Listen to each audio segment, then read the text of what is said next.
Чоң мал сарай, чоң 2 этаж үй сатылат тугандар. Жердин аянты Кызыл Китепте 1 гектар 80 соток. Плюс бул жакта сугат 6 гектар айдоо жери. Мал кармасаңыз, малыңыздын чөбү өзүңүздөрдөн эле ушул жерден чыгат. 2 гектар көл, балык кармасаңыздар деле болот тугандар. Чарбачылык үчүн өтө сонун жер жана могу жерде тугандар 2 гектар бак дагы бар экен. Видеонун аягына чейин көрүңүздөр. Бул объект тугандар көргөн кишинин ар бирине эле жакса керек. Сокулукта жайгашкан, шаардан деле анча деле алыс эмес. Ээсинин номери экранда жана описанияда ээсител деп жазылып турат. Лайктан басыңыздар, ушундай издеген, объект издеген досторго жөнөтүп коюңуздар тугандар. Сатылуучу мал сарайдын жайгашкан жери Сокулук району Гавриловка айыл өкмөтүнө караштуу жерде жайгашкан. Ал жакка баруу үчүн сиздер тугандар Сокулук Часпиктен, тагыраак айтканда Фрунзе жана Гагарин көчөсүнүн кесилишинен Гагарин көчө менен түндүктү карай 1 километр жүрөсүздөр. Ошол жерден сол тарапка бурулсаңыздар эле мал сарайы жайгашкан.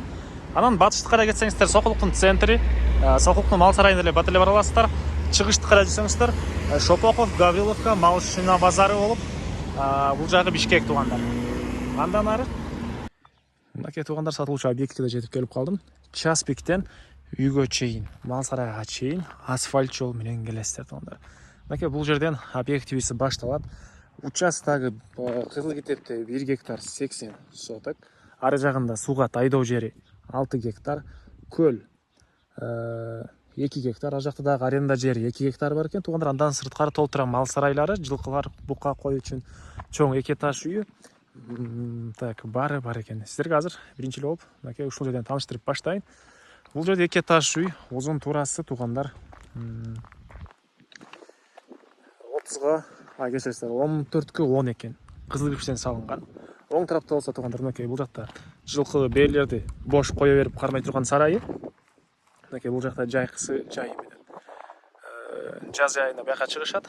Жамгыр жол болсо, суу кыран күндөр эшигин орноткон эмес бул жагында. Сарайдын ичине кирип кетишет экен тугандар. Мунун узун турасы так. Мунун узун турасы тугандар 20га 12 экен. Так, андан ары бул жакта бактар, мынакей жери, чоң навеси. Үй болсо 14кө 10, кызыл кирпич 2 этаж. Электр энергиясы бар жана 3 фазалуу. Так, андан ары бул жакта мынакей үйүнүн негизи кирүүчү эшиги. Анан жергенен тугандар мал сарайлардан сырткары жергенен дагы кошумча мал сарай салсаңыздар болот. Негизинен ушунча объекттин баары сиздерге жетсе керек. Мына караңыздар тугандар. Кенен чоң мал сарайлар, навестер, жемканасы, мал караган киши үчүн үйү, кыскасы баары кылынган. Сиздерге азыр биринчи болуп үйдүн ички тарабын көргөзөйүн. Бул негизи кирүүчү эшик. Суу, свет 3 фазалуу. Анан тугандар бул жакта генератор бар экен. Солярка менен иштеген, андан дагы 3 фазалуу электр энергиясы алсаңыздар болот. Так, бул жакта бул жанакы мал сарайдын ички тарабын бир сыйра көргөзөйүн. Жана айткандай, бул тарабына кыш суук күндөрү жылкыларды киргизишет, бош эле.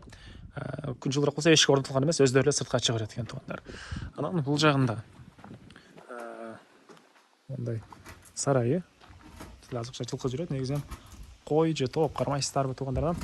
Жаз айларында кой кармаган бул жакта дагы мынакей ушундай сарай дагы бар. Жаз айлары үчүн, кыш айлары үчүн койдуку мына бул жакта тугандар. Андан ары документи боюнча Кызыл Китеби бар экен тугандар, техпаспорттор баары бар экен. Сиздерге азыр бул мал сарайды жана үйдү көргөздүк. Эми бул жактагы навес. Мынакей ылдый жагы стяжка болгон. Бул жак катарынан очоктор. Малыңыздар көп болсо өзүңүздөр үчүн бир убойн ачып алсаңыздар деле болгудай көрүнөт. Жергенен дагы курулуш кылсаңыздар болот тугандар кошумча. Бuyakta kazanları da көп, мындай убойнидин буюмдары да бар экен. Андан ары бери карай кирсек, бул жакка жанакы парадалуу жылкыларды кармай турган сарайлар. Бир жылкыга бир бөлмө, жалпысынан 12 бөлмө бар деди окшойт тугандар. Мынакей Польшадан, ошол Европа тараптан жылкыларды алып келип кармашчу экен бул жерде. Мынакей катарынан ушундай окшош бөлмөлөр, электр энергиясы тартылган, бардык курулуш тугандар кызыл бышкан кирпич менен салыныптыр. Алсаңыздар дагы көпкө колдонсоңуздар керек бул курулуштарды. Мынакей тугандар кызыл кирпич жана полдору дагы ошол муздак болбосун деп ушундай кирпичтер менен капталыптыр тугандар. Кызыл бышкан кирпич. Бул парадалуу жылкыларды кармаган мал сарайдын узун турасы 30га 12 экен тугандар. Кызыл кирпич Андан ары бул жакта жемкана. Бул канча тонналык контейнер болуп калат туугандар. Ушундайдан экөө жемканасы. Мынакей азык бир аз жеми да бар экен. Так. Үйдү жагында эле чөп басканга колдонсоңуздар деле болгудай көрүнөт. И жемди, эгер жем кургак болбой калса, могу стяжканы атайын ошол жемди кургатыш үчүн куюшуптур туугандар. Бул жака жемди жаясыздар, кургагандан кийин бул тарапка киргизип койсоңуздар болот.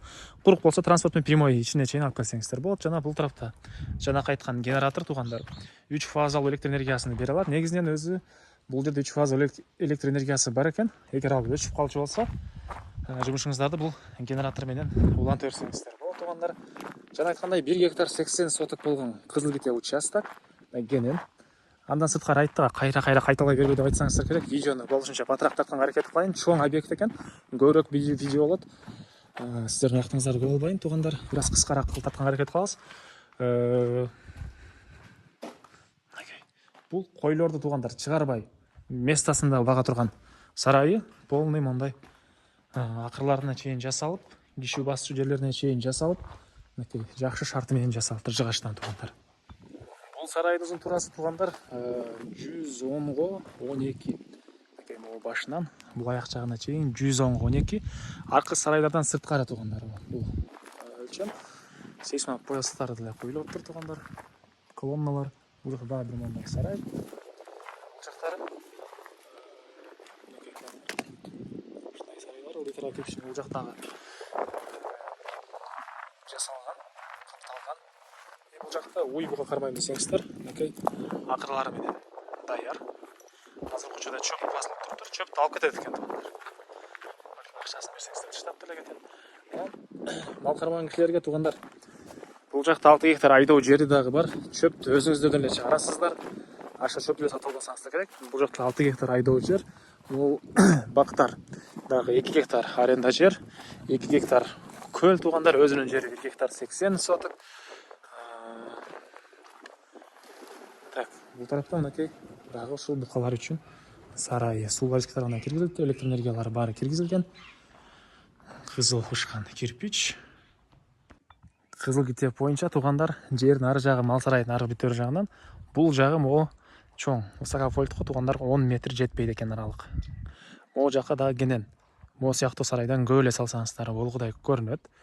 Андан ары бул мал караган киши үчүн үй. Алда турган мындай навес, ылдый тарабы стяжка болгон. Бул жакта чоң бир бөлмө. Бул жагында болсо мындай бөлмөсү. Отоплениянын котел бар экен, чоң умный котел. Бир бөлмө. Бул жакта дагы бир бөлмөсү жайгашыптыр туугандар. Анан бул жакта туугандар 2 гектар көлү. Тиги жакта бак. Видео узун болуп кетти окшойт. Шашылгандар үчүн бир жолу эсин номерин айта кетейин. Анан азыр видеонун үстүнө дагы айтабыз. Эсин номери 0776 20 20 20 туугандар. 0776 20 20 20. Так, бул тарапта туугандар сарай туштары мындайдан кетет экен. Бул жакта азыр сууга тайдоо жерди көргөзөйүн сиздерге. Бул көлгө балык чабачылыгын эле кылсаңыздар болгудай 2 гектар туугандар. Азыркы учурда деле көлгө объект ээлери балык кармашат туугандар. Анан мынакей бул жакта 6 гектар болгон сууга тайдоо жери азыркы учурда беде себилген. Чек арасындагы туугандар байкалып эле турат, могу дарактардан мындайынан кеткен.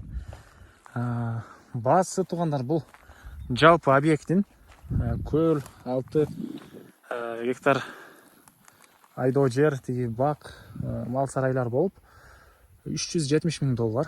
Анан реальный клиенттер менен дагы сүйлөшүү болот. Эсин номери 0776 20 20 20.